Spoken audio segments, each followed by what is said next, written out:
It is Tuesday, March 4th. It's time to get in the weeds.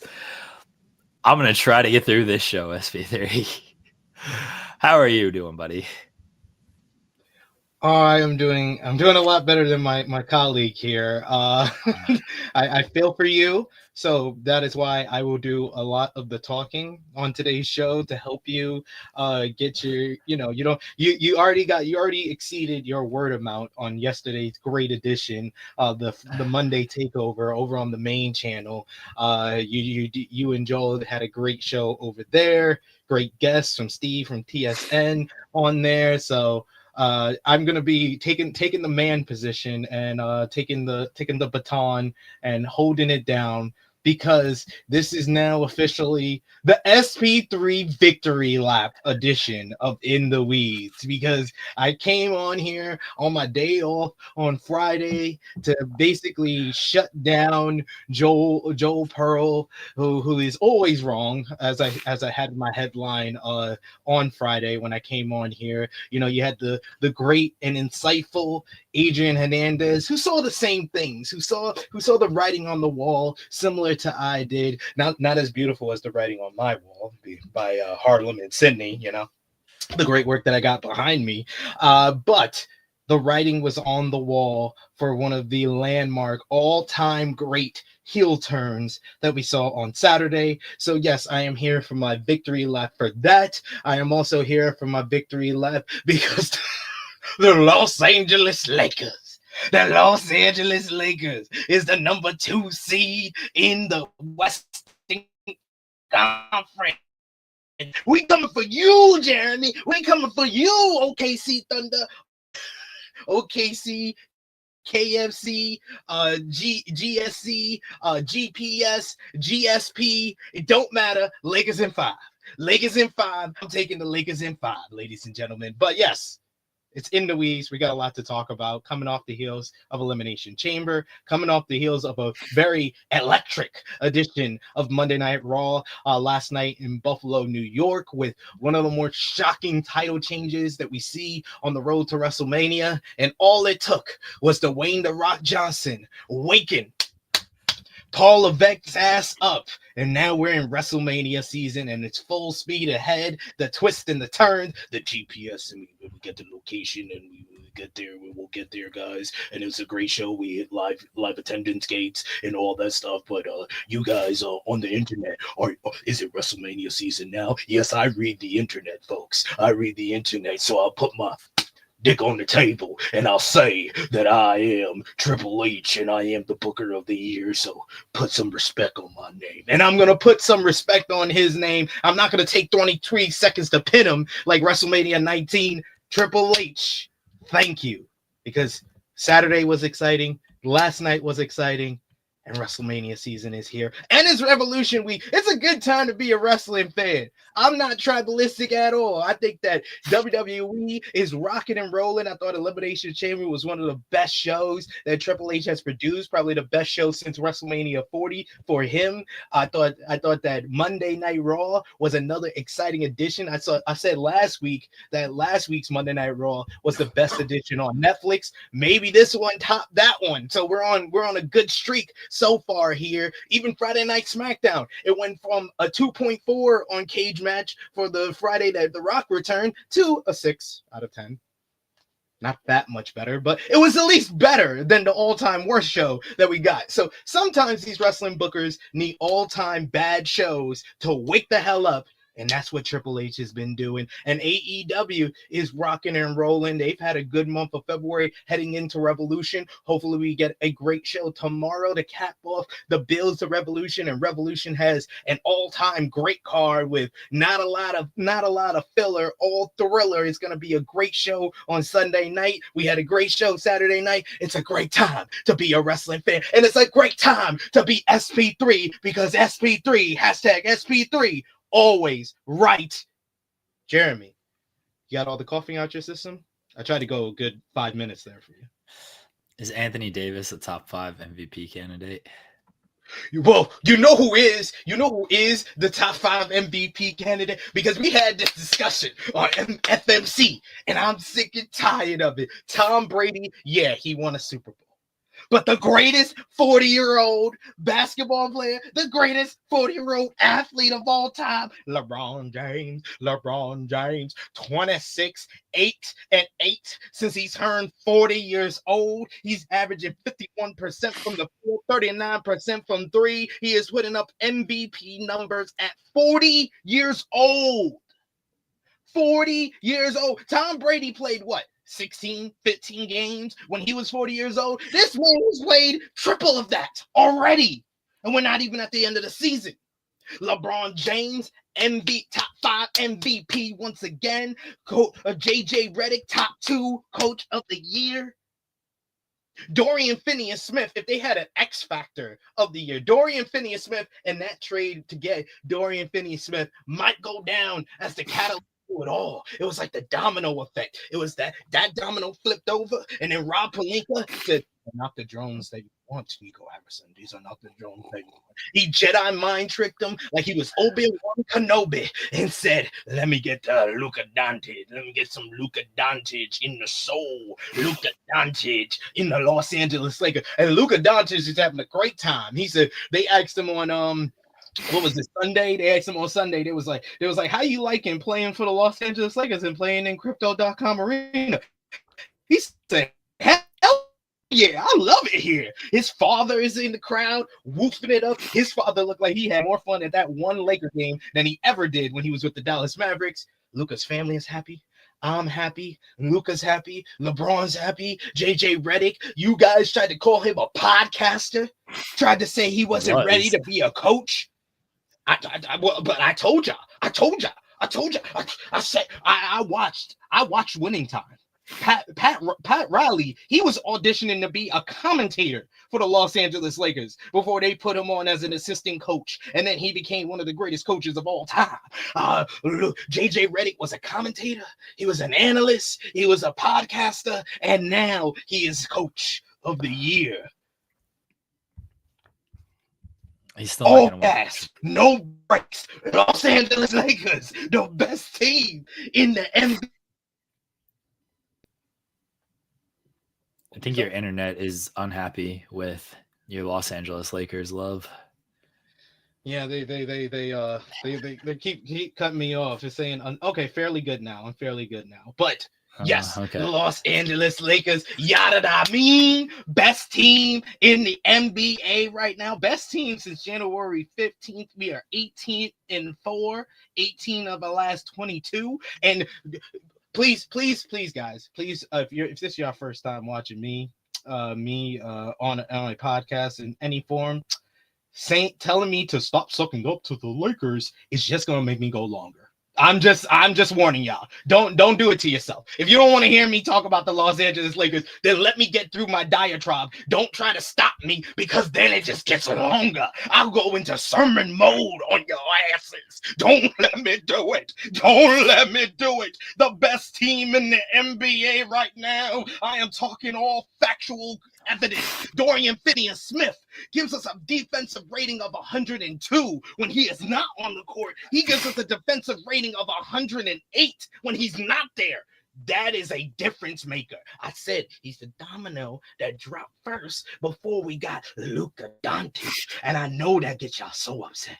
For all you Laker haters, I know that gets you so upset. You're like, why do the Lakers have Luka Doncic? It's the rich getting richer. Welcome to America. The rich get richer all the time, sir. You good? Oh, I got more, but I'm gonna say. I know you have more. I know you have more. I hope y'all get the 2 seed. I do. I hope you get the 2 seed. That's all I have to say. Y'all are only competition. Y'all are only competition, but I think for the fans of this show, the fans of Fightful, I think that's what we need. They need a Lakers Thunder Western Conference Finals. No, they don't. Yes, they do. Yes, they do. Yes, they do. Here's how that's going to go. I'm going to sit here depressed, and you're going to be like that. So, and even if we win, I'm going to sit here depressed. I'm going to be like, okay, cool. Did we win 4? And you know what happens if we win 4? If the Thunder do win the series, I'm going to say it was a good series. And now hopefully we can win a title. And you're going to be like that. It's not going to be entertaining because I take sports too serious for it to be entertaining. I take my and I don't team take it serious at all to be entertaining. So it's not going to be good. Like I just told you how it's going to go. You're going to get a lot more of that version of SP3, especially if the Lakers are winning. And you're going to get a very depressed, probably running from the grind Jeremy if the Thunder are losing. And if we win, it's not going to be entertaining because I'm not going to brag and be over the top. I'm just going to be, it was a good series. We had a hard fought win. Like the Lakers played very well. I don't go over the top with my praise. So it's not going to be entertaining radio. It'll be more entertaining if we don't play because then I'll probably be a little bit more over the top. Maybe, probably not, but it's not going to be that entertaining. It's gonna be. I'm gonna find it entertaining, folks. That's all you know. That's all I. It's gonna be entertaining for me. But yes, we got a lot to discuss in the wrestling world, so I'll stop the NBA talk for now. But I love how we got Phoenix Suns fans in the chat talking about Lakers fans. It's funny to me. A-Shock, you got no hill to stand on. You're dying on the hill of Kevin Durant, Devin Booker. How you put together two guys averaging 25 points a game? Y'all don't even look like you're gonna make the playoffs. I don't think the Suns are gonna make the playoffs unless Dallas with this Kyrie injury completely falls out. The Suns are awful, dude. Like, I don't know what to tell you about Phoenix. They're 2-8 in their last 10. Kevin Durant spent more time they're talking about arguing. blowing it up. Well, they should have done that at the deadline, but Durant didn't want to move. So they didn't really have a choice. And they couldn't move Beal. They couldn't find a way to move him.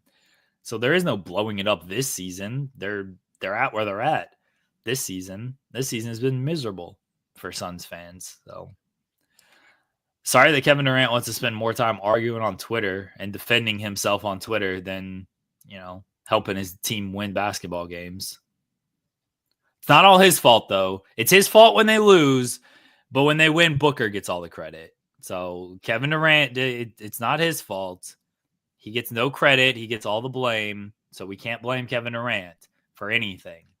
It's a team game. The team wins and loses together. They're doing a lot of losing right now. He's on the team. Oh man. Was it Zeno Hour? I've seen you talking crap about my Lakers in the chat. You shouldn't have even admitted that you're a Philadelphia 76ers fan. Why'd you admit that? I would have never known. I would have had nothing to say back to you. But you telling me now? Oh my God. Joel Embiid, load management, Pandemic P, load management on his podcast? God damn. It's tough out here. I know. Zeno Hour and A-Shock, y'all have complete permission to hate on the Lakers. Because I understand. So when the Lakers were down bad, the solace that I got was hating on other teams that were successful. So I understand. Go ahead, hate on us. Feel free because I feel bad for y'all. Guys, if you're here and you're 14 minutes into the show and you've heard nothing but basketball talk, as we typically do on Tuesdays and Thursdays, leave us a thumbs up on the video. That helps us out. Subscribe to the channel. That helps us out. Check out all the other shows we got going on. If you're a new viewer from the main channel yesterday, welcome. We do this show every single day, every single weekday at 10 a.m. Eastern. It is myself, Joel Pearl, on Monday, Wednesday, and Fridays. Myself and SP3 on Tuesday and Thursday. I promise you, I am not this sick on every single show. It has been a rough weekend for myself, so I'm very low energy right now. And I hate being low energy, especially coming off the week that we've had, the weekend that we had in wrestling, and a great Monday Night Raw last night. And what's looking to be a very good, probably great in-ring AEW Revolution. So I don't like that I feel this low energy, but I feel this low energy. Guys, leave a super chat. It's all right, bro. You can't everybody can't be like high energy all the time, especially when you're sick, man. We Uh, understand. But that's why you have some good tag team partners. You got Joel, like you said, well, Monday, Wednesday, and Friday. You got SP3 on Tuesdays and Thursdays. You got Steven Jensen on Thursday evening on the spotlight. And then you got the best partner of them all, the In the Weeds general manager who hit me up about a half an hour ago to say that she had the most sacrilegious take ever. Let me just say, the In the Weeds general manager no. is awesome. She's I don't even know she what this popped is. me. Oh my god! You want me to read? I'll read it. Yeah, I guess so. I hope we're Let me not blowing up our spot here.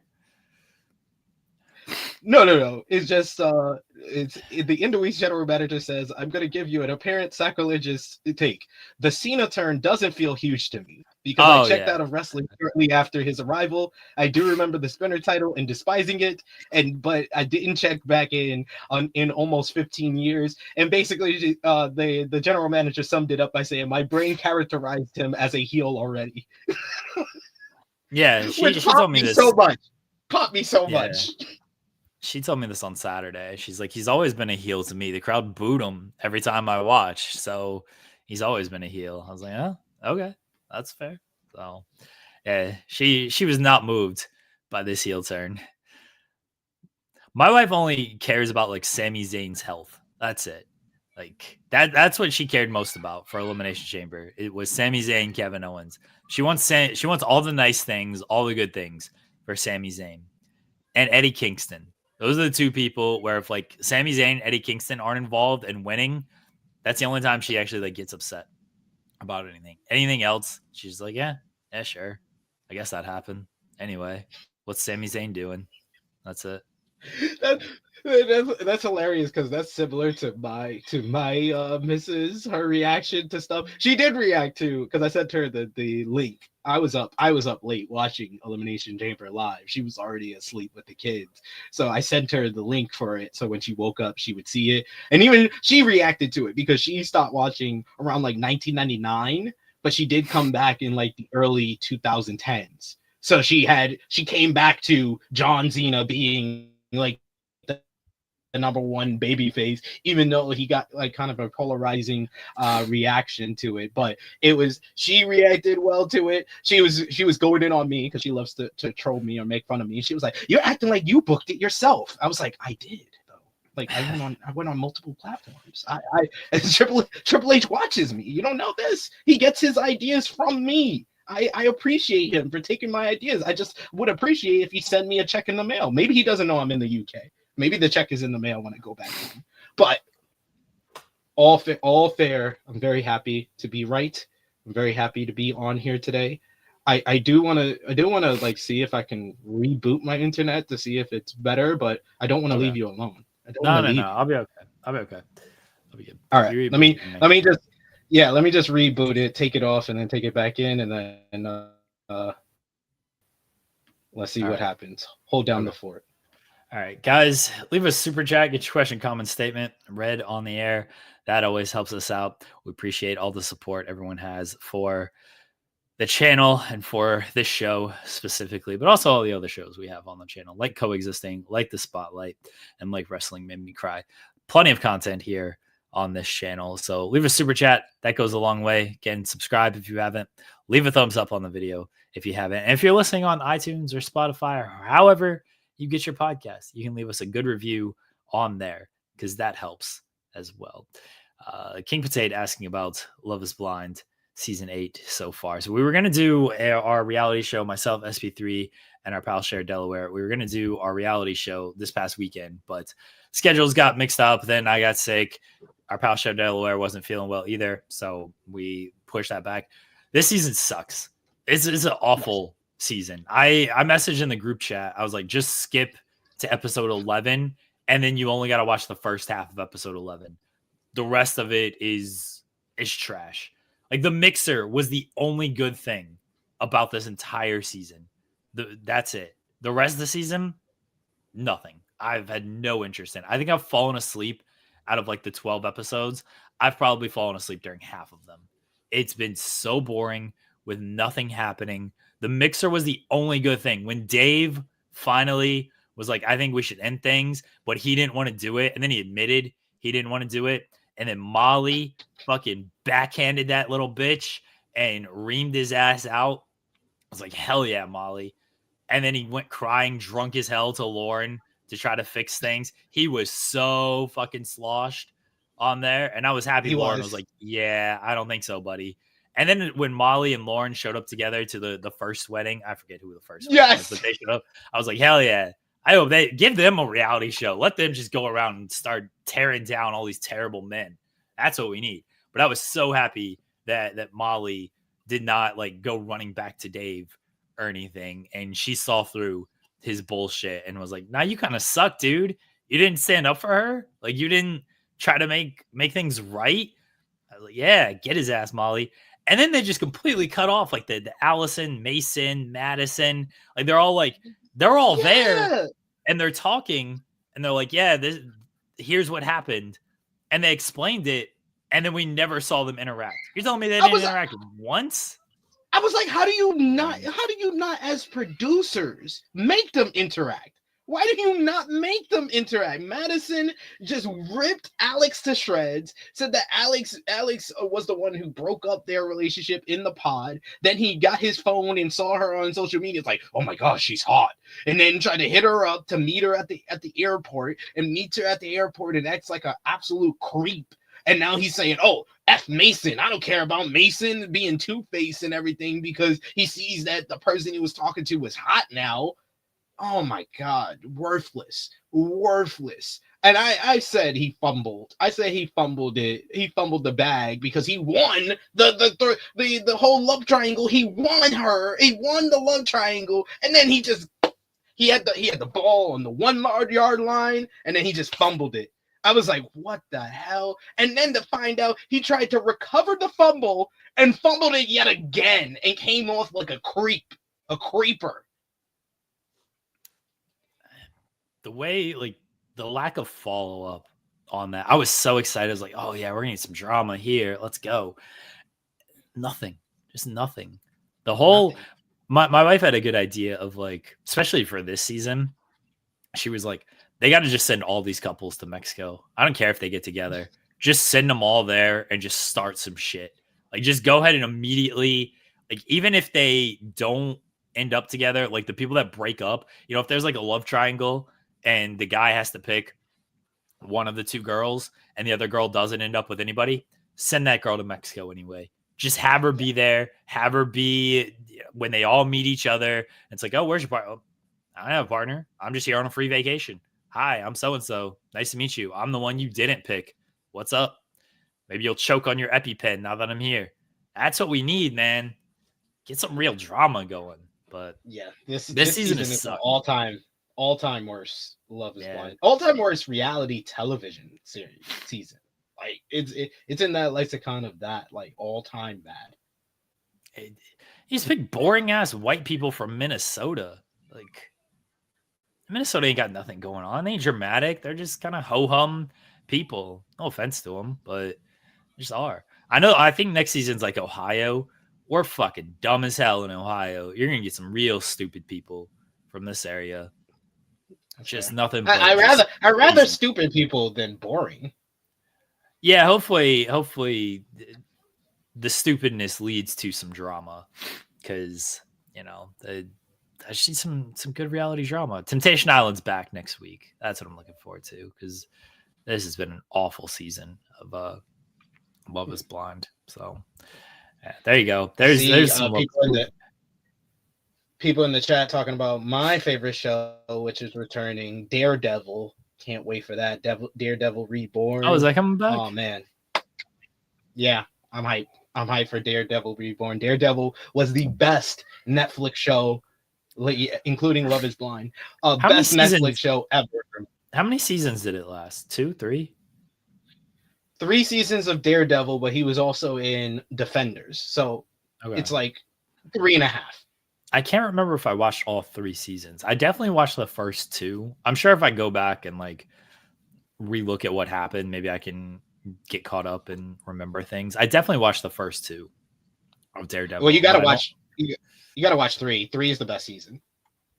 Yeah, I might have watched 3. My memory on this stuff sucks. Like it's awful. So if I watch like the recap of things, like, oh, okay, yeah, sure, all that stuff happened. But I definitely know I watched at least the first 2. I may have watched the 3rd. I just can't remember. I might watch Daredevil. I don't know. I got so many on my thing on my list that like I kind of want to watch, but then I don't commit to anything, and especially this week. Like I've been trying to go to bed at a decent hour, and I haven't slept at all because I've just been coughing throughout the night. So just it's miserable sleeping time for me. We'll see. All right. Wrestling. Everybody. Wrestling, allegedly. No wrestling to start this show on Monday Night Raw. No wrestling at all. Instead, CM Punk comes out and he's here to dress his enemies. And because he's CM Punk, he's got a lot of them. He says, throw me a name. Tell me who you want to talk about. I thought they were kind of cowardly to throw him like The Rock and John Cena and then Seth Rollins. You know, somebody in the front row should have been like, Hangman Page, Young Bucks, Jack Perry. Yeah, talk about them. Instead, he goes on The Rock, calls him a bald bitch, a bald fraud. Says he doesn't wear a fake title. No, bald fraud. Bald fraud. Yeah. He didn't call him a bitch. Says he doesn't wear a fake title. I guess we're just retconning the Real World's Championship, which was kind of fake. I mean, it wasn't the most real title in the world. Still the champion, technically. No, he doesn't wear no fake title. And then he calls out John Cena. Said, you've been telling all this bullshit for 20 years, and I've been calling you out for 20 years, and now everyone sees the truth. He says he's going to, when he sees these bald frauds, he's going to make a wish that they wish they didn't meet him, and he's going to break them and destroy them. Turns the attention to Seth Rollins. Says, Becky Lynch, come get your man. He's going to put him in the wheelchair the next time you see him. Then Seth comes out. They just start throwing. This ruled. They were just throwing hands right off the bat. Threw hands all around the aisle. Threw hands all around ringside. Threw hands to the crowd. Threw hands backstage. My lovely wife has brought me tea, so I can hopefully feel better. Threw hands backstage. And then finally, we got an announced steel cage match next week at Madison Square Garden. It seems like the plan is Roman Reigns is going to get in here, and that's going to be the triple threat at WrestleMania. Man, I don't know if Roman's needed right now. Like, this felt like, yeah, this is a WrestleMania match all on its own. What are we doing a cage match next week for? Just let these guys continue to tear each other until WrestleMania. What did you think of this overall segment and then the cage match next week, SB3? I think that this was CM Punk's best promo since his WWE return. I originally thought his best promo was the 2 promos that he did before the Hell in a Cell. The first one after he got attacked when Drew broke the beads, the friendship bracelet, and he cut that promo, I think like 2 weeks following. And then the back and forth promo that they had inside the cell the week before the Hell in a Cell matchup. But this one was so much of that pipe bomb energy. It was in him in this one, because out of everyone in WWE, no one has had a bigger or longer resentment of both The Rock and John Cena than CM Punk. He was the perfect person to follow up what was an all-timer heel turn by John Cena at Elimination Chamber and the alliance with The Rock, the 2-man Hollywood power trip, as I called it on Friday. That those 2 guys, he was the perfect person to have the first promo after it and to react to it. And I thought that the WWE did an excellent job of laying out and having reactions from different superstars in regards to the John Cena return. And I thought, if you're not going to have John Cena or The Rock on this episode, or your Cody Rhodes, then CM Punk was the perfect person to have that first promo, because him going after The Rock, calling him a ball fraud, calling him out for not loving the business as much as he does, or as much as he says he does, and just ripping him to shreds. Then moving on to John Cena, talking about how he was desperate in the Elimination Chamber, that he didn't give up. Because I was like, man, they booked CM Punk stronger than the winner of the matchup at the end of the Elimination Chamber, because I was like, Punk kicked out of 2 AAs, he kicked out of the Stomp, he kicked out of a Pedigree. I was like, yo, they and then he didn't give up at the end, but I like how he played that out, him not giving up and Cena giving up on himself, and that he told everybody for years that he's been selling these fans, selling these kids that bullshit, and I love him just saying the line like, this is the Attitude Era 2.0 at this point, between Saturday with Cody saying go f yourself and then CM Punk dropping the bullshit line here. I was like, let's go. It got the crowd fired up and into the promo. And like you said, that last line of, you know, when I see those bald frauds, Cena and The Rock, they will make a wish that they never met me again. And then I love how he switched it to the kayfabe of his rivalry with Seth Rollins, and the fact that Rollins was the one who cost him in the Elimination Chamber. And calling out Becky Lynch, man, you summoned the ultimate version of Becky Lynch, not the man, not big time Bex, Twitter fingers Bex. Oh man, Twitter fingers Bex was at it. I was like, God damn, she deleted the tweet. I don't know if you noticed that. Yeah. I did notice that. Yeah, so she tweeted. I screenshotted it immediately because I was like, this ain't gonna be up for long. We all know this with CM Punk. This ain't gonna be up for long. I screenshotted it. Do you have it? Can you send it to me? So yeah, I'll send it to you right now. I'll send it to you right now. So for those that missed it, she did tweet referencing, as you know, CM Punk was told Becky Lynch, or come get your man because I'll put him in a wheelchair. So Becky responded on Twitter. I don't know how long the tweet was actually up. I feel like it was up for a good maybe 30 minutes. Yeah, I was about to say, I feel like it was up for like a good half hour or so.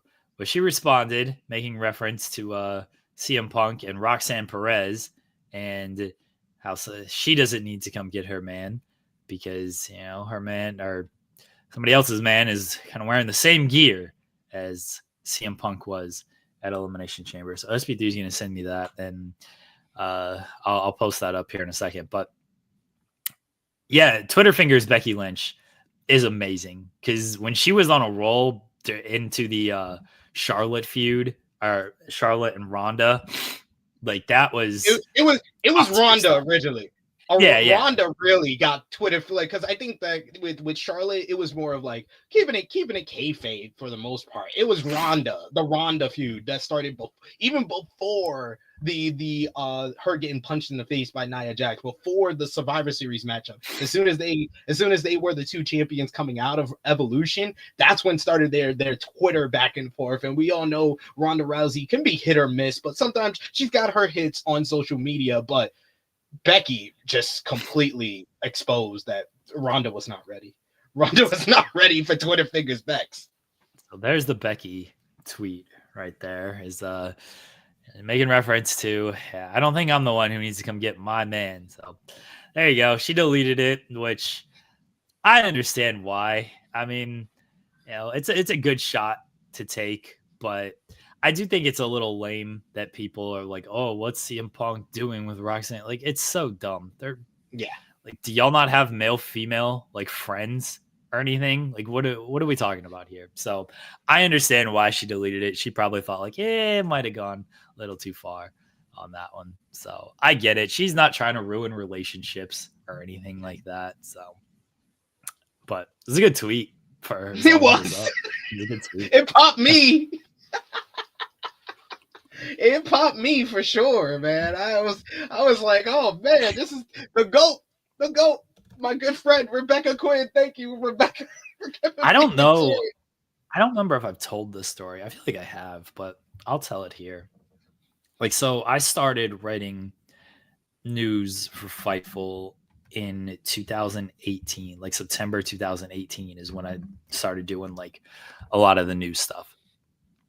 And so we're going to WrestleMania 2019. That was Twitter Becky and Ronda and Charlotte and everything.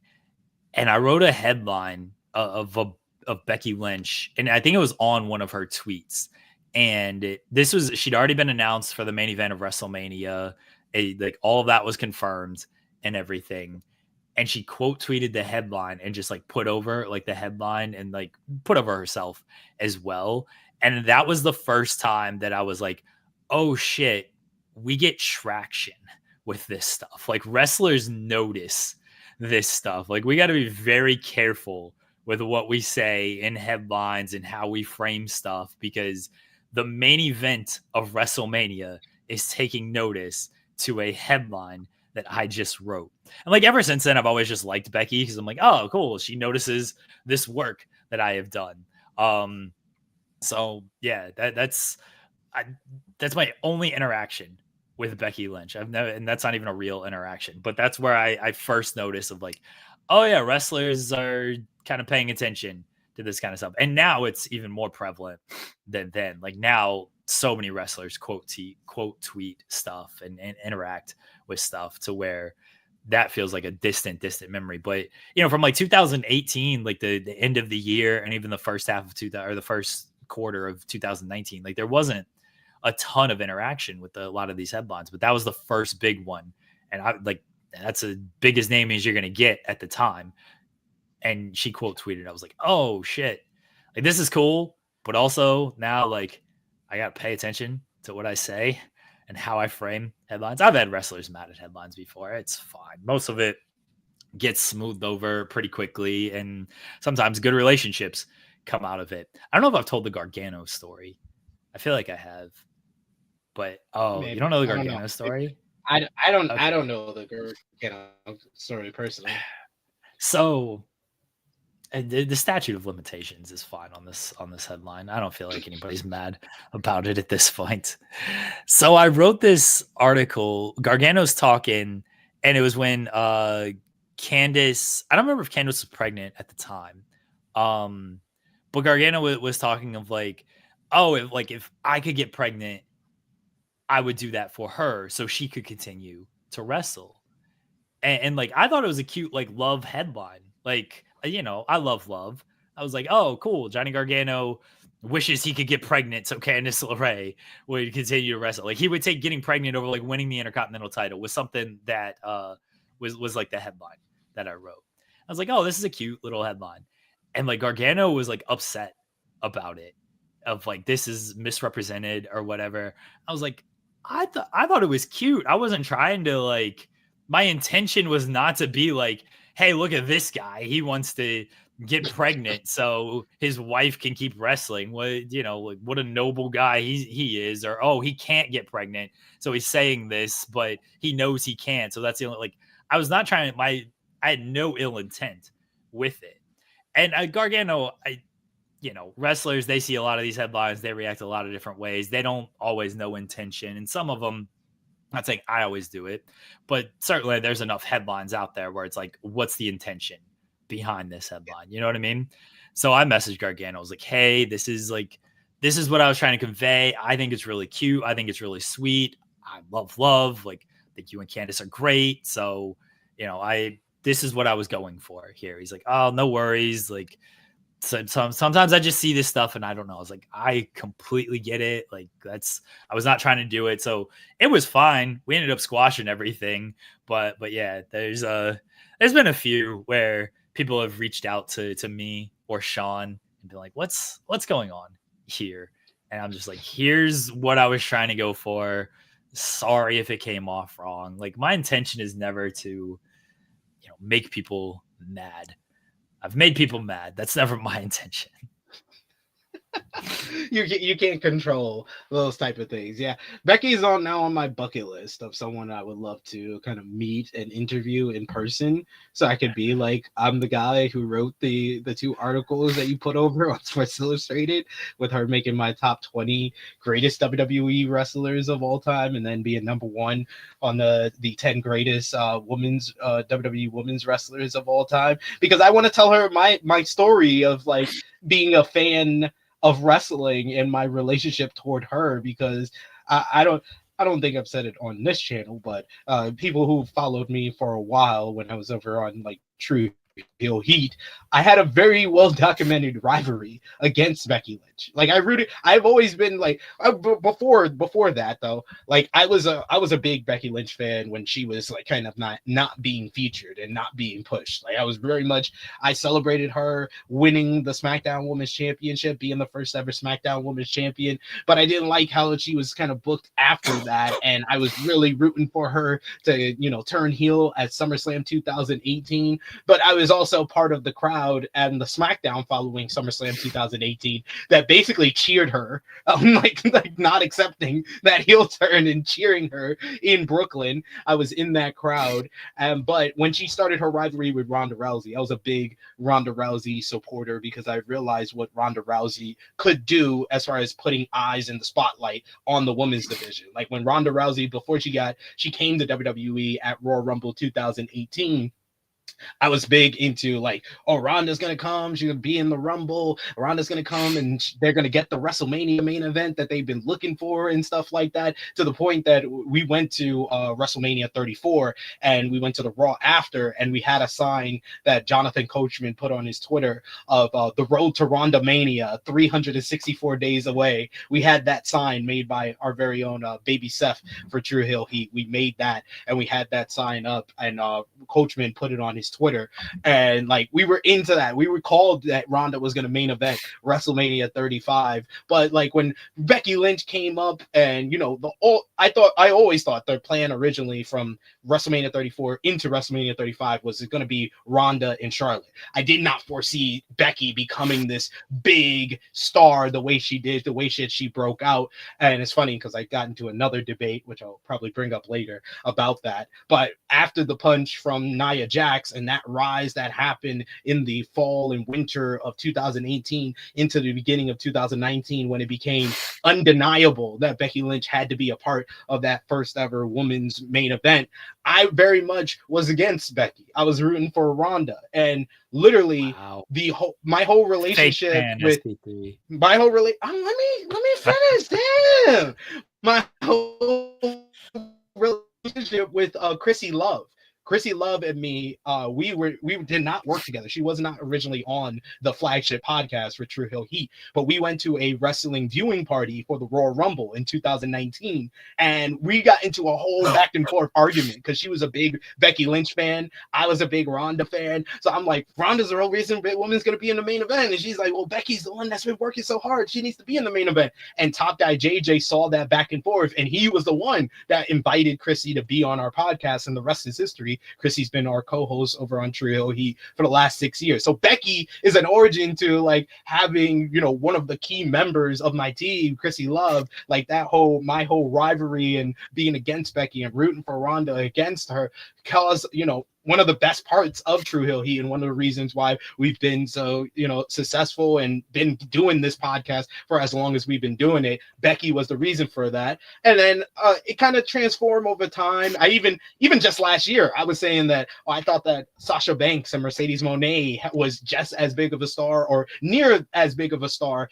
as Becky Lynch. And Jay Maverick can go and always remind him he was right that Becky was the bigger star than Mercedes, because Mercedes didn't have that kind of impact the way that Becky did for like NXT, didn't have that kind of impact on the TV ratings that Mercedes did for AEW. So he's like, oh, I'm gonna clip all these episodes of AE Ramble and show Becky for all. She's always bigging you up for making her number one or put her on the list. I'm gonna show her you're not even a real Becky Lynch. So that's why I popped when you posted the list last week, and someone in the comments was like, "Is he paid? Is he paid to like Becky? Is Becky Lynch paying him?" And I'm just like, no, this is me taking my bias out of it and just looking at the topic that I'm writing about in a fair and balanced situation. No, I'm not the biggest Becky Lynch fan, but I know her impact. I know what she's done, and I know the influence that she's had and the impact she's had on my career in wrestling media. So that's why she was number one on my list. People get so stupid about those lists. I mean, I didn't read all of your mentions and everybody who wanted to argue with you. about that stuff because I'm sure it was hell. I did see, Mae Young defenders in 2025. Like, what are we doing? But Fabulous people get, Moolah defenders in yeah, Fabulous Moolah. 2025. Sorry. And, Yeah. and then try to gaslight me like you're defending the sex of the traffickers. You watch WWE. Yeah, sorry, Fabulous Moolah defenders. No disrespect to Mae Young, my bad. Her three matches though in WWE in her 70s is better than most women in their 20s apparently.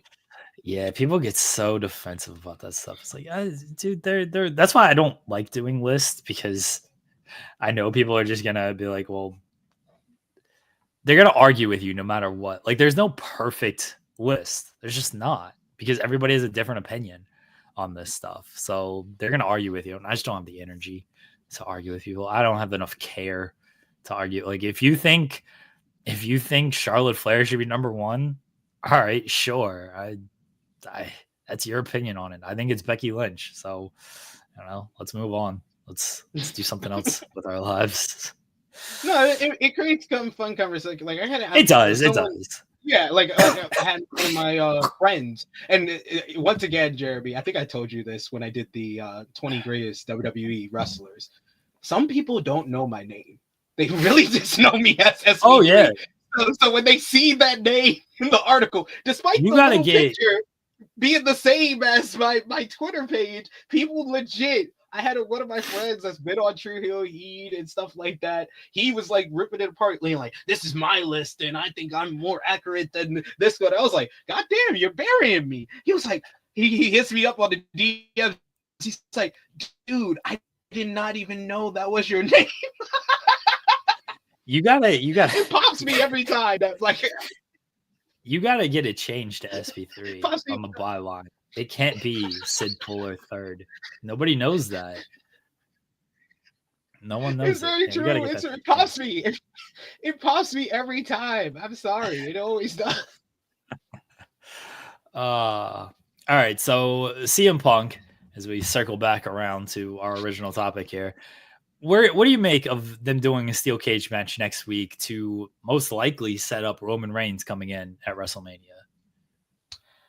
I like it. I think that, and I agree with what you said. Like after the segment last night, that brawl was so intense. It was like Steen Generico meets Peter Griffin and the Chicken, just going at it. The heat, the crowd added to it so much. Everything like checked the boxes for this pull apart brawl. And Triple H does rely heavily on pull apart brawls ever since he really took over the main roster creative in 2022. You could kind of like. You could pinpoint like a bunch of pull apart brawls that he's done, but this was one of the better ones because it didn't matter how many people was out there. They could not keep them apart. You felt the hatred. You felt the intensity. It was palpable. It just going at it every single time, being separated and then coming at it again, then brawling in the crowd. For me, that was watching internationally that didn't get the ad breaks. I got to experience the whole thing. And like it was going on during the ad break and stuff like that. It was just so fantastic. All of that. It really felt like after that segment, it was like, this could be your night one main event. Like this could be your night one main event easily. But I like as soon as they announced the steel cage match for Madison Square Garden, it makes sense. You want to sell out that Madison Square Garden show. You want to make that show as big as possible because that is that's your like second to last episode before WrestleMania. Because on the 17th starts the European tour, which are doing like 3-4 weeks in Europe, and then you have I think you have one or two. I think there's one or two, but so like third to last, one or two Raw episodes in the US before you get to WrestleMania. But like you had to make that Madison Square Garden show because it's very rare they're in Madison Square Garden before WrestleMania. So you want to make that as big as humanly possible, and that's a big time main event to put on that show. But as soon as it was announced, I you immediately was like, Roman's coming back next week. I was like, Roman's coming back next week. I had my friend when I said that, he was like, Roman's not gonna climb over the steel cage. I was like, no, he's gonna have the door open for him. I was like, Jade Cargill literally made the referees not close the door in the elimination chamber. You're telling me these referees ain't gonna open up for the OTC? He's gonna come in here. he's gonna probably destroy both guys, or probably go for Seth and hit Punk instead, and maybe give Seth the win by accident or something like that. I can see it either which way, but we're really going to get the setup for this triple threat match next week. I'm looking forward to the steel cage matchup. I'm hoping there's a winner and not like a no contest steel cage where Roman just beats up both guys. But I think that regardless of how people say, I know there's people online and probably what you're feeling by the way you asked the question, that Roman's not needed for this. Roman is what makes this the night one main event. It's not Punk and Seth. It would be great. I think that it would be the night one main event because of how intense and how hot it felt after last night's segment. But Roman is the cherry on top that solidifies it's probably the night one main event. So I don't want to necessarily say Roman's not needed because it's Roman Reigns and he is still a central figure in all of this stuff. I do think the feud is hot enough to where Roman isn't like necessary to add. All of that said, you add Roman Reigns to this, it's going to heat it up even more. Now, is it going to heat it up to be the night one main event? I think it probably will end up being that way. I don't love, if it's not for a title, that it's the night one main event. I think that Bianca and Io or Bianca, Io, and Rhea should probably get that spot. I don't love that both of the Rumble winners wouldn't get a main event because I think that takes away from every year they tell us, oh, they're going to main event WrestleMania. Well, you got 2 nights to main event WrestleMania, and neither of them got the main event of WrestleMania. So don't love that either. So I'm not fully sold that it will main event. I do think it'll probably be the second hottest feud behind Cena and Cody going into it. And so in that respect, it probably will be the main event. Here's my kind of pitch on things. Punk's got this favor. I think they kind of get out of this favor by Roman Reigns returning and helping CM Punk. Helping Punk in this match. Maybe it's one of those deals where Rollins about to escape through the door, slams the cage on his head, Punk finishes him off. And in Roman's mind, now I'm not saying like that's the end of the favor. In Roman's mind, he's like, that was your favor. You don't associate with Paul anymore. You don't talk to Paul anymore. That's my wise man. Yeah, he's not your advocate. He's not your manager. He's not your mouthpiece. He's my wise man. So in Roman's mind, that's the favor. Now you can always circle back and Paul could screw Roman at WrestleMania, or Punk could get his favor still, and that could lead to the tension between Roman and Paul of, well, that wasn't really the favor. You know, that was something you decided to do because of your hatred of Seth Rollins, but I still owe him something. Like, he still did this favor for us. I still owe him something. So I think that's, I don't know if that's how they're going to play it. That's my kind of idea in my head of how they could play things. Because I do think Roman has to get involved in this match because you got to get Roman inserted sooner rather than later to heat things up going into WrestleMania. And I don't know how else you get out of this if it's just a straight winner. And I think Seth should win, by the way, if you just do no interference, because he lost on Netflix. He got pinned in the chamber. He got eliminated by Punk at Royal Rumble. Like, Punk's gotten the one up on him 3 turns. Every turn, pretty much. So, like, Seth, if he's not going to get screwed over by Roman, he should probably get this victory over Punk. And maybe, like, Seth escaping the cage doesn't make a ton of sense for either character. Like, either guy escaping the cage doesn't make a ton of sense. Like, why are they trying to run to get the victory? They hate each other so much that running to get the win makes absolutely no sense. They would want to stay there and beat the shit out of their opponent even more. So, yeah, if they're going to do a victor with no Roman interference, I think it should be Seth. If Roman's going to come down, him going after Seth makes the most sense because Seth was the one that also took him out. And Roman, even after the Rumble, where he and Punk are looking at each other like, we worked together. What are you doing? Why'd you eliminate me? Like, we worked together at Survivor Series. And then Seth stomps him. So Roman has to go after Seth. But if Roman's not there, Seth should win. That's where I'm at. So what do you think about the argument that I've been hearing online since last night, and because of how electric, because like I said, fantastic promo by Punk addressing Cena and The Rock.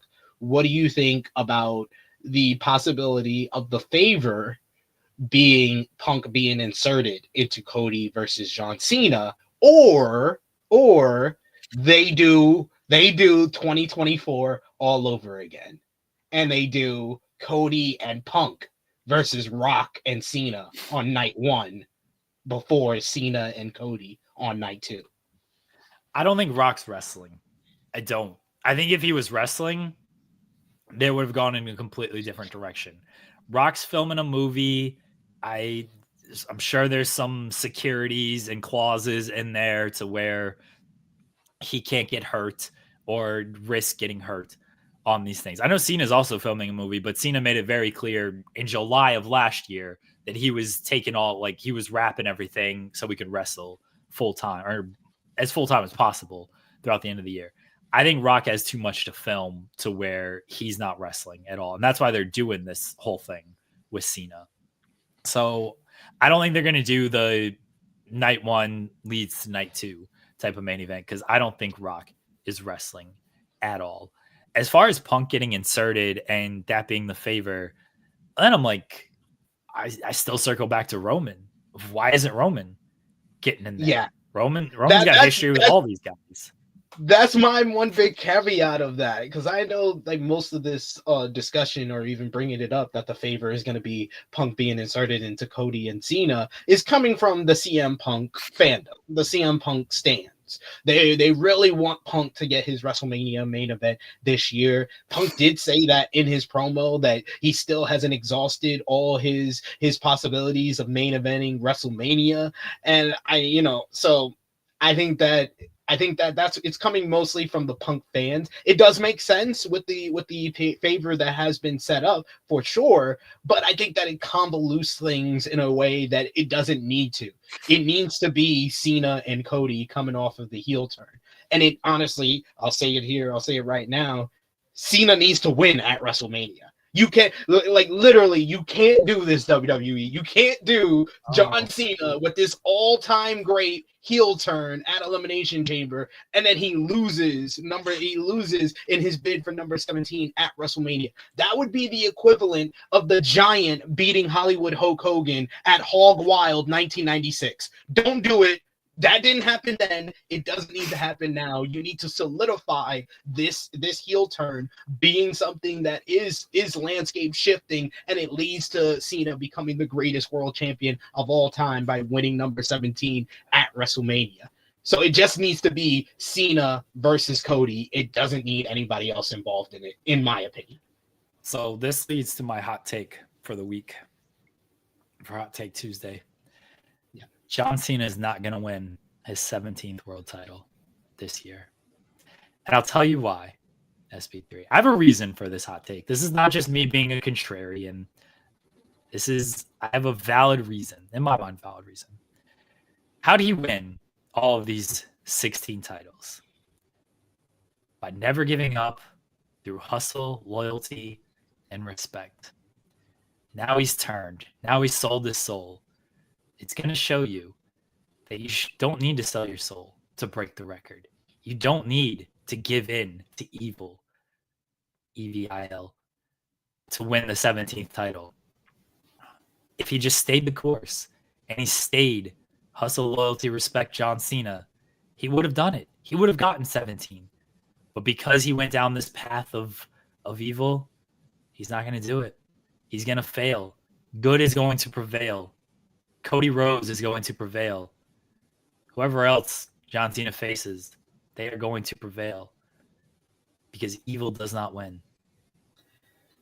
You just setting me up to be calling Triple H flawed Paul again. Like I'm starting to give Triple H credit again, and you're gonna say that?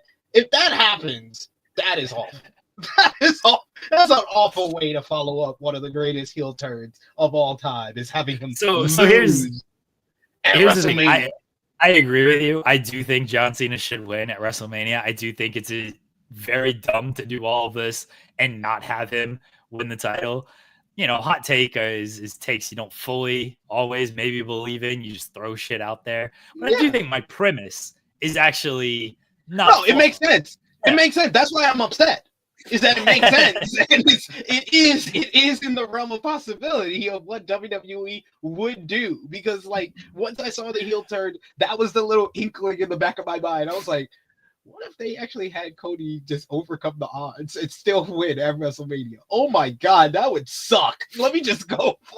Like, no, they have to go with the two-man power trip, the two-man Hollywood power trip. Please pull the trigger. You have to go all the way with this.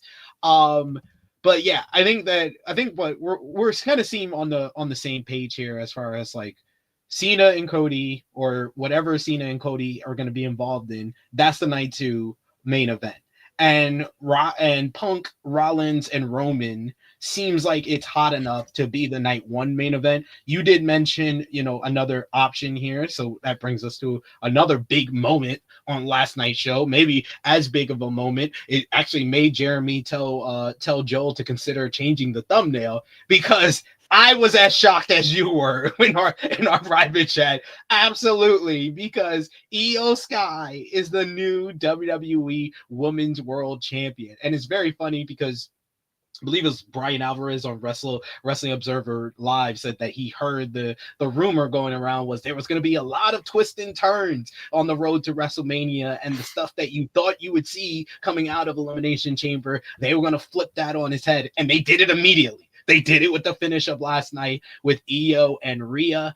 I thought that, if we were going to get a triple threat matchup, it probably would be like a non-finish or Bianca getting involved. And I love the way they laid it out, that they teased that. They teased the count-out finish for IYO, and then Bianca rooting her on, telling her to get back in, and she got back in the ring. And then Rhea Ripley, I was pissed off. I'll be honest with you. Watching this and being a fan of Rhea Ripley, I was like, why are you so insecure? Why are you so insecure? Why are you so distracted that Bianca cheered for IYO? Oh my God. And I thought and then when she gets back in the ring and she's like, I'll see you at WrestleMania. And then it gets reversed into the Hurricane Rana. I'm like, oh my God, IYO's about to win. She hits the over the moonsault. 1, 2, 3. I was like, yo, they did it. They actually did it. I denied for so long how much Triple H loves IYO SKY. If I questioned for so long if Triple H really knew what he had in IYO SKY, who I think is one of the best in-ring workers in the world, regardless of gender. I think IYO SKY just brings it. She's had to slow it down a bit and cut back on her moveset being in WWE, but I feel like throughout the last 12 months, she's really found her stride, especially on the main roster, and just delivered time in and time out, whether it was that matchup with Bianca Belair on Monday Night Raw last year, whether it was the tag team matches with her and Dakota stealing the show, and just a couple of weeks ago with Liv and Raquel. And I thought that this match here was probably Rhea Ripley's best match in months, probably her best match since SummerSlam with Liv Morgan. I think that this match was even better, even though I thought that the opening of the matchup was very clunky, and you could tell that Rhea was very rusty because IYO was her usual smooth, fluid, fast-paced self in the ring, and Rhea was really kind of messing up and very clunky and dropping her on, like, catching her on the Hurricane Rana and stuff like that. But once they got past the ad break, for you guys, I got to see it kind of coming together. But once it came back from the ad break, I thought the match was very strong. It was very damn good. Great finish to the matchup, even with my issues with Rhea kind of being this insecure and easily distracted dumb babyface in the end with the whole Bianca stuff. They paid that off, and they made me be like, okay, maybe this was the right decision, because my God, that promo that they posted up with Rhea Ripley after Monday Night Raw is the best promo of her career. Her, it's being like that she's been isolated for so long, and she thought that she was making friends. She lost the Judgment Day. She lost Damian Priest, who went over to SmackDown, and she's been the Women's World Champion, and she thought that she made friends when she teamed up with these women in War Games in November. So she thought she was friends with IYO SKY, so she felt bad for interfering in her Elimination Chamber qualifying matchup and costing her the match. So that's why she gave her the title opportunity. She thought that she was Bianca Belair's friend. They've been friends for all these years and always said that is their WrestleMania dream match. And Rhea always said that. But to have Bianca basically cheering for her opponent, not wanting to face her at WrestleMania, that triggered her so much that she became distracted, and everything that she worked so hard from was taken away from her. This is the character work I've been wanting from Rhea Ripley. I thought that Rhea Ripley getting back the world title was just a regression for her in going the opposite direction of what we were leading last summer, but they brought it back, and they brought the storytelling, and they let Rhea Ripley kind of expand and stretch her character legs for once, and I think that is going to make for a much better build to what I think is going to be another triple threat matchup. But I think that one, the IYO, Bianca, and Rhea potential triple threat, that's your night 2 opener. Oh, night 2 opener. Okay. See, I think you close night 1. You close night 1 with Roman, Punk, and Seth. You open night 2 with Bianca, IYO, and Rhea. I think it should be the main event for reasons I've already laid out previously. But I understand if it isn't, and they do go with Roman, Seth, and Punk. Like, I was shocked that IYO got the victory. I almost made Joel change the thumbnail, but he's running from the grind, so he didn't do it anyway. I like the match. I like the finish, and I really like you mentioned it, the post promo that Rhea did, because it helped tie up of like, yeah, why are you so concerned here with what Bianca is doing? Just focus on your opponent. You look kind of dumb just being mad that she's cheering for IYO. Like, just go in there and beat her. Like, it looked like a dumb distraction finish and throwing her off her game. But her promo, again, gave it a justified reason in her mind of why she did it. And so it didn't take away from IYO's victory, obviously. And it helped further the character of Rhea Ripley, which is good. We'll see how Rhea gets herself in this mix now. Because right now, Bianca's still got some unfinished business with Jade Cargill. We're going to get some type of answers with that on Friday. Like, I don't know if Bianca was part of the attack or not, but she's still adjacent to the story with Naomi and Jade. So how do they transition her out of that story and into a full story with IYO SKY? Where does Rhea fit in trying to get into a triple threat match here? Like, Rhea's got to get some wins, I would imagine. It doesn't make a whole lot of sense for her to just be like, well, this is my rematch, put me in there. You know, that feels a little weak. Of like, oh, you're just going to use your rematch clause to get into there. So I'm very curious of how they get Rhea into a triple threat match. And so I'll throw this out there. I'm not sold it's going to be a triple threat match between IYO, Bianca, and Rhea. I think it could just be IYO and Bianca. And you know who Rhea faces? Who? Dominic Mysterio. No, I'm good. We get a one-on-one match between Dom and Rhea. We finally get it. After all those teases, because she needs to go back. She still inserts herself into all this Judgment Day business. She has some built up anger and still some stuff she can't let go. You know? She has some stuff she can't let go with Judgment Day. I don't need to see Rhea and Liv again. I don't need to see Rhea and Raquel, that's for sure. But Rhea and Dom feels like she needs to resolve some anger towards Dom. So the only way to resolve that by punching him in the face at WrestleMania.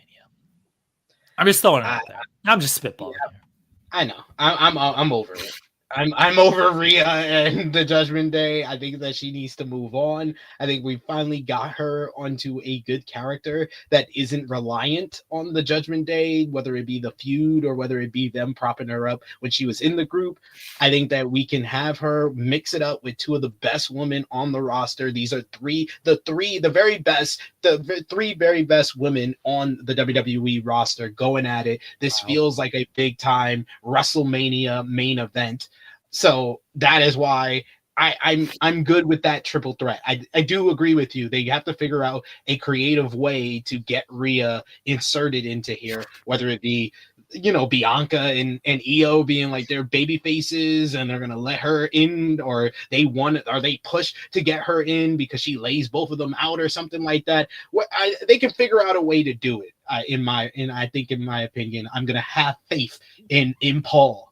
He's got my optimism right now, and I'm going to give him my faith that he's going to figure out a way to make this happen, because this could go down as probably arguably the greatest women's match in WrestleMania history. It could top Bianca versus Sasha, or Bianca versus Becky, or Charlotte versus Rhea, because IYO SKY is one of the very best wrestlers in the world. Bianca Belair is an overall superstar who just has the great look, the good character, and she's a great babyface, but can also become a great heel once again, like she was in NXT. And Rhea Ripley finally has some depth to her character, and she's been one of the most, probably top 3 most over superstars in all of the WWE throughout the past 12 months.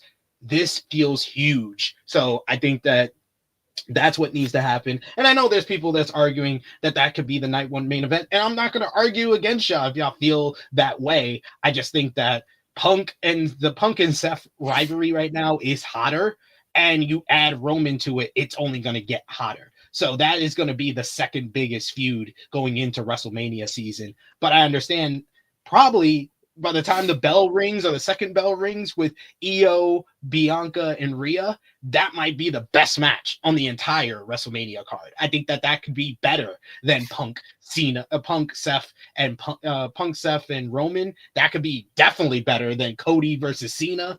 I think that could deliver on a very high level. That's why I would have that open up night 2. Unfortunately, yes, I did also see in the chat, I don't see the Rumble winners headlining either night of WrestleMania. And because I said it last week, I will say it again, because nothing changed on this show. Jay versus Gunther feels ridiculously mid-card at this point, because they literally followed that hot segment with Punk and Seth that opened the show, that had the crowd on his feet, with Gunther facing Otis and beating up Kira Tozawa of Alpha Academy. Then Jake came out and beat up Gunther, and then A-Town Down. You added A-Town Down Under. Yeah, that's definitely going to make it feel like a main event now. A-Town Down Under is involved in this rivalry now. This feels like a mid-card title feud. Like, there's nothing questioning this anymore. I will have no type of debate with anybody that WWE is not booking this like it's a mid-card title feud, because they are. And this is me also saying this while they're doing this.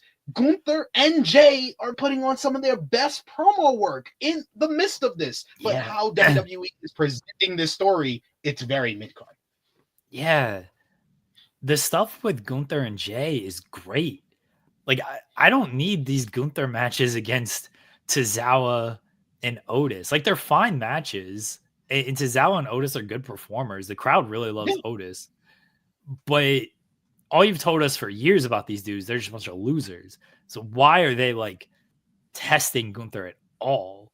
Like, it's weird that they went this route when Gunther and Jay have done so much good work on the microphone and in like fights and brawls and everything like that. Like, they've done really good work. They're 5 for 5 on good segments. I wish, like, I know Jay's wrestling Grayson Waller next week. I wish that Jay was having the kind of longer matches so Gunther can continue to point out, like, you're not ready. And Gunther was just like running through fools of like, look, mid-carders like you, easy work, light work. This is nothing for me. And then Jay is struggling, but obviously still winning. I wouldn't do like a 50-50 match or anything like that. But there would be moments of weakness for Jay. So there could be those moments of doubts for Jay. And Gunther can continue to prey on that and play on that. Because the promo work they've done has been fantastic. But yeah, Gunther just inserting himself into Alpha Academy stuff is like, this really what we're doing, and you're struggling a little bit with these guys, you should beat these dudes in like 30 seconds, and that should be that. I did love Jay's promo last night, though. The backstage promo. The best part about that was, I think it was Jackie is like, and there he goes into the cold of wherever the hell they were without a shirt on. Buffalo. Yeah, without Buffalo. a shirt on. Buffalo is cold as crap. I will tell you that. I used to spend holidays in Buffalo because my sister's ex-husband's family lived out in Buffalo. It is cold as crap. His nipples was hard like 3 steps into the cold. Yeah, he just walks out there without a shirt on. I hope that like once they cut back, Jay immediately runs back inside. He's like, "Shit, it's cold as hell out there. Why didn't y'all tell me none of this?" Like that doesn't matter. It's a good shot, Jay. It was a good shot. A couple super chats from Ryan Adams, who says EO going into the Mania as champ back-to-back years, and maybe Rhea says EO should have been disqualified because Bianca shoved Rhea. I don't love that explanation. That makes Rhea look like kind of a bitch, and she should still be presented as like a strong woman because she is. Like she's doubting herself a little bit right now, which is fine, but she shouldn't like be complaining of, oh, you should have disqualified Bianca, or you should have disqualified EO because she shoved me. I was like, you shouldn't have minded who the hell she cheered for, you dummy. That's your own fault. So yeah, I don't want that. I don't fully love that one. Yeah, I don't think that's a good enough or creative enough reason to get Rhea in there. Like I said, I think the simplest way is Rhea beats up both of them, lays them both out, and then they both, as baby faces, are like put Rhea into the matchup. That would be an easy way to do it. That would still get complaints from a lot of fans, to be honest. But I think that's the simplest way, but they can come up with probably something more creative than that. Yeah, we'll see how they end up playing it. We shall see. Also on Raw, Chad Gable got a mystery box. What's in the box, SP3? He wields power that he doesn't understand. What do we think this is? Chad, let me just say, this was a great Lucha Underground skit. Yeah, it really was. That's my those thoughts as well. Yeah, this is straight out of season 2 of Lucha Underground. That was probably Dario Cueto in old man makeup with a poncho on, who gave him the box, who hustled him for $500. That was the best part of the whole sex skit, is him being like, nope, more dinero. But I think that the safest assumption is that the box has a mask, and we're gonna get El Charro Gable in WWE, and he's gonna come back in a mask, and he's gonna try to take down all the luchadors who have beaten him, whether it's Rey Mysterio, whether it's Dragon Lee, whether it's Penta. He's gonna take them all on, and it leads to Alpha. Excuse me, I was about to call him Alpha Academy. American Made versus Rey, probably Dragon Lee. I'm sorry, you might get left off. Rey, Penta, and Rey Fenix at WrestleMania. Book it. Oh, that's where you're going with this? Okay. All right. I don't mind that. I was not thinking that because they've made Alpha Academy, or I did it too. They made American Made just a bunch of losers. And I'm just like, yo, these dudes suck. I thought they both should have won last night. I thought Ivy should have won, and I thought American Made should have won.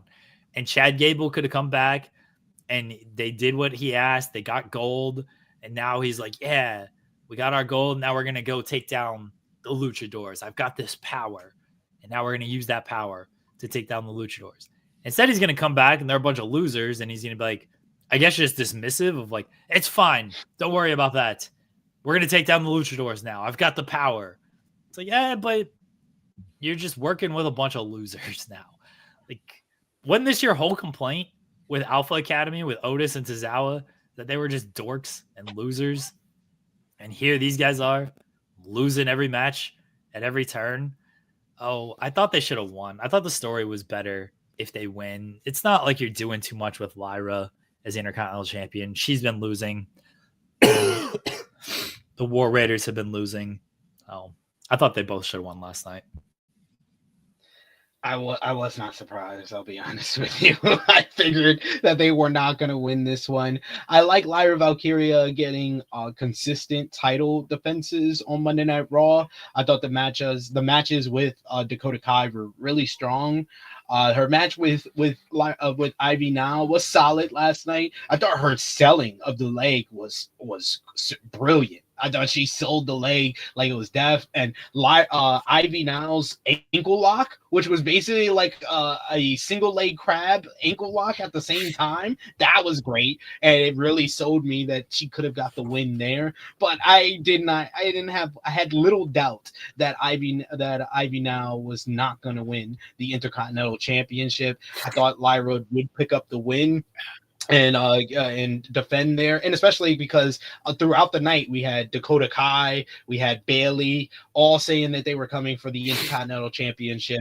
So I think that we're going to get some type of multi-woman matchup for that title if it is going to make it onto the WrestleMania card. I could see her going against Dakota, Bailey, and Roxanne Perez in like a 4-way or something like that, and probably Raquel, so probably a 5-way. Raquel also said she's coming for the Intercontinental Championship as well, which makes me think we're not going to get a WWE Women's Tag Team title match. I don't know. We'll see. But yeah, I think we're getting some type of multi-woman matchup for the IC title, so I wasn't surprised to see Lyra get the win there.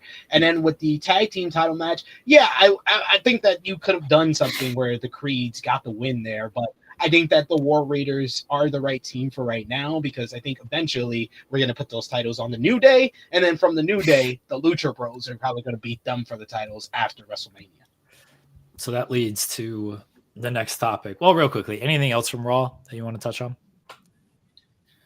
No, that's pretty much it from Raw. Like I said, I thought this was a really good edition of Monday Night Raw. Arguably, probably my new favorite edition of Monday Night Raw. First, it was the January 13th edition because I had to get that bad taste out of my mouth from the premiere. So that was my first favorite. Then the next favorite was last week's Raw with the women's tag team title match. But this Raw had 2 big moments and everything else was solid throughout. So we only got one more thing to cover, and my hottest take as well, because Jeremy, I know you're going through it over there, so we might have to end the show early for you guys, but we covered everything, all the important notes from Monday Night Raw. If you want further in-depth review of Monday Night Raw, you can check me out on True Hill Heat. Me and Romeo will be going live at 1:05 p.m. Eastern time to talk about anything else from Monday Night Raw. Did want to mention, because I saw it in the chat, did you see the Jon Stewart comparison of the Oval Office meeting to John Cena's heel turn on Daily Show? Did I not have my mic muted as I sneezed? I'm so sorry. No, you did. You did. Oh, you did. Okay. You did. I could just tell from you muting and then going off screen. No, I know. But I know I was like coughing, and then I thought I muted it when I sneezed. I apologize if I try to mute myself. Sometimes I don't fully catch it. Yeah, I did see Jon Stewart. I wrote about it just before we came on air. But yeah, that was good. Jon Stewart, still a wrestling fan. He's got beef with he's aligned with John Cena, right? Was he aligned with Seth? No, he cost John Cena the 16th. Okay, yeah, he cost John Cena. Okay, yeah. I knew he was involved with John Cena with something. My brain couldn't remember like the exact story of if he was helping Cena or he was helping Seth. SummerSlam 2015, when it was Seth versus Cena, title for title, U.S. title versus WWE Championship. It was Jon Stewart who helped who helped Seth get the win over Cena. And then the next night, Stewart explained that he didn't want Cena to tie Ric Flair. And they did the whole segment with Stewart, Flair, and then Cena came out and AA'd Stewart. Okay. So yeah, Jon Stewart, big wrestling fan. Never been a John Cena guy. Jon Stewart was right. He knew that John Cena was going to do this. All right, last topic. Rey Fenix was officially removed from the AEW roster page. He is now a free agent, and he will likely be headed to WWE. So the Fightful Select report says Rey Fenix is officially a free agent, but likely not for long. Fightful Select has confirmed that Rey Fenix is now a free agent. It was expected that Fenix could end up having months added to his AEW deal due to injury time, but Fenix is now gone from the company and eligible to sign anywhere. We're told that he's expected to sign with WWE imminently, and Fanatics have already begun preparing merchandise for him with creative coming up with ideas. So there you go with Fenix likely coming in to WWE. Penta, not Pac. Penta is already there. Phoenix coming there makes a lot of sense. I assume they'll get paired up in some way. Penta's feuding with Ludwig Kaiser right now, and Pete Dunne's involved himself in that. Doesn't seem like Penta needs a whole lot of help with those guys, so you're gonna probably have to get the heels to get a little one up on them there. So Phoenix coming in to make the save makes some sense, but what do you make of this, SP3? It's a long time coming, and it took a little too long in my eyes. I don't think that I was always against AEW adding injury time to Rey Fenix's contract, because if the guy wanted to go, you're only causing a bad perception upon you. And AEW has been losing the perception war for the better part of 3 years now, ever since Brawl Out, and how that all went down and how Tony Khan handled that really set a bad image for AEW. So when you are holding on to guys or not using guys and still keeping them under contract, it just causes more bad vibes, more bad perception for the company. So I wish that this could have been done earlier, but it is a better late than never type situation. I've been a fan of Rey Fenix since his days in Lucha Underground. He was one of the first stars that was really one of my favorites, because I thought he was like very, very thrilling in the ring. He had that arsenal and that high flying ability. And I thought that he was one of the best high flyers all the way back in the Lucha Underground days. And that rivalry with Mil Muertes that culminated in, I still say to this day, the greatest casket match in the history of pro wrestling, Grave Consequences from Lucha Underground. Go out of your way to see it if you haven't already. That matchup right there was the first great Lucha Underground matchup to me that I was like, yo, Lucha Underground, I'm putting it on my end of year list. I'm putting this in my top 10 matches of the year. I remember that so well.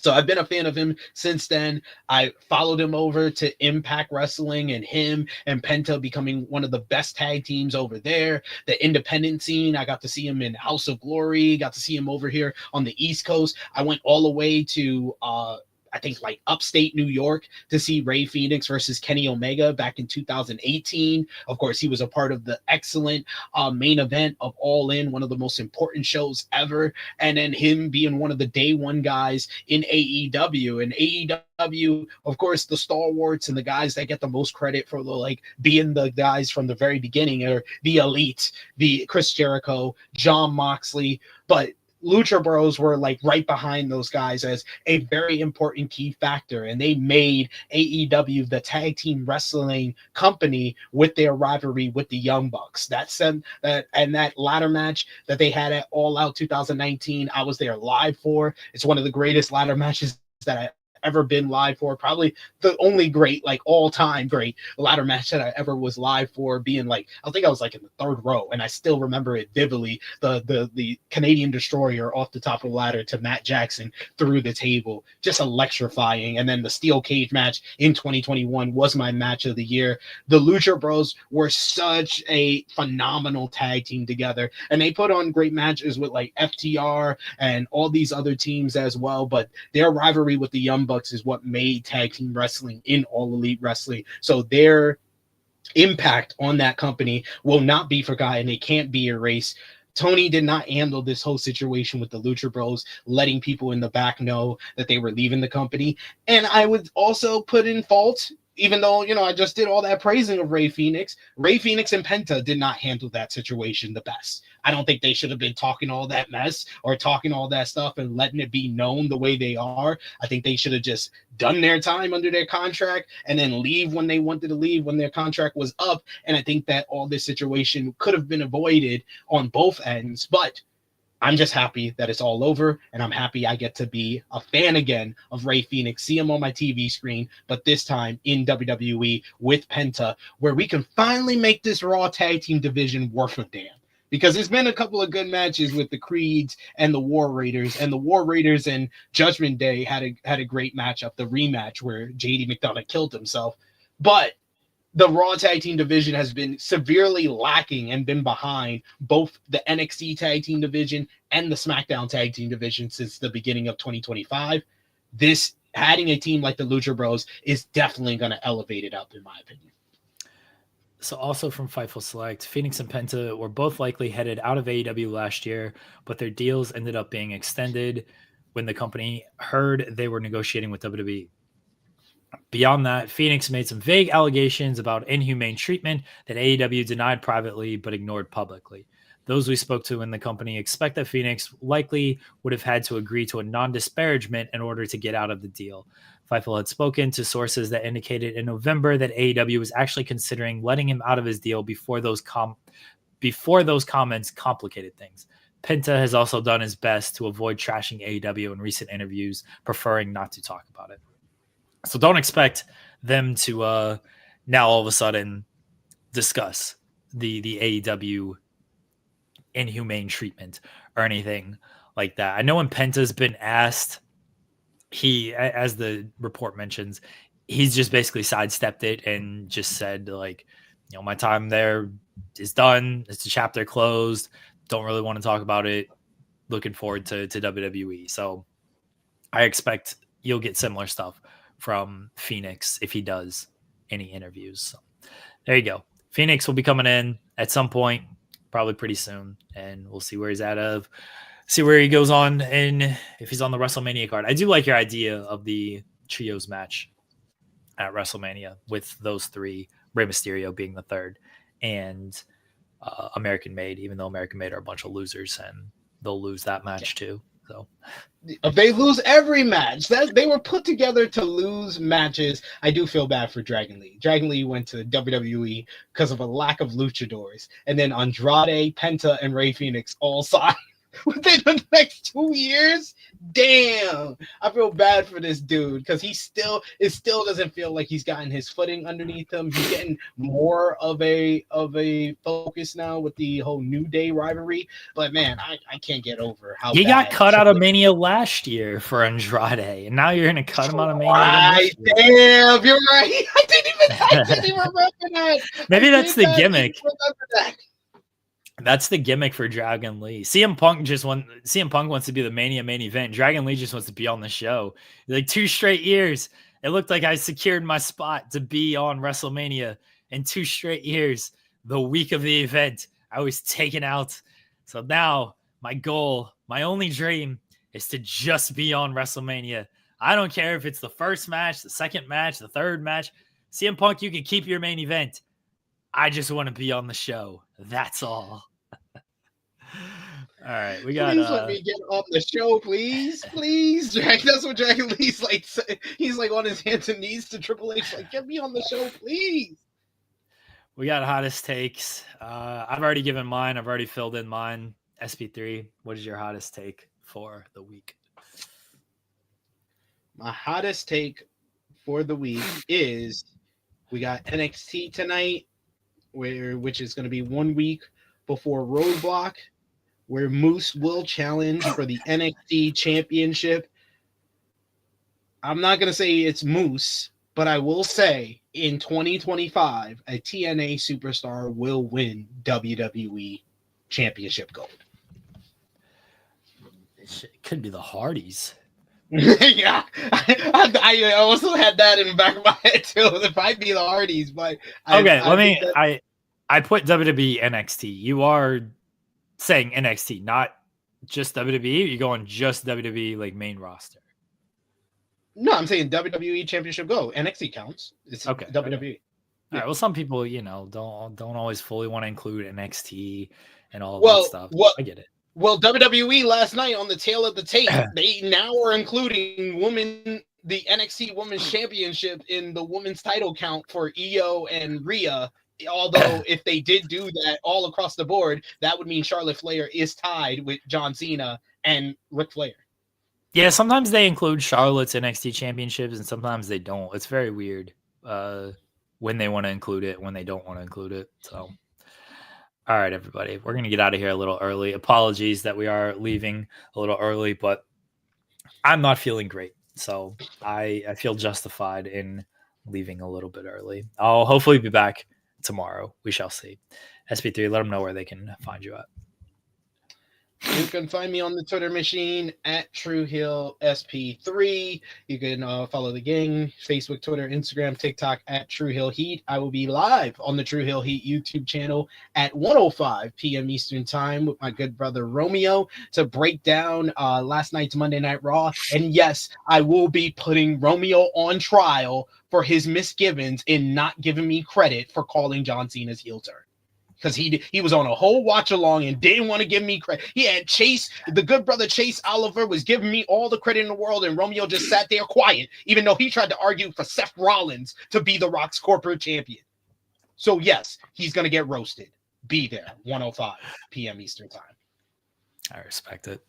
Thank you as always, SP3. Thank you everybody in the chat. Again, guys, if you're listening on podcast platforms, leave us a good review over there. Leave us a 5-star review, not a good review. Leave us a 5-star review on all the podcast platforms. Thank you to everybody in the chat hanging out. We'll be back tomorrow, 10 a.m. New episode of In the Weeds. Goodbye, everybody.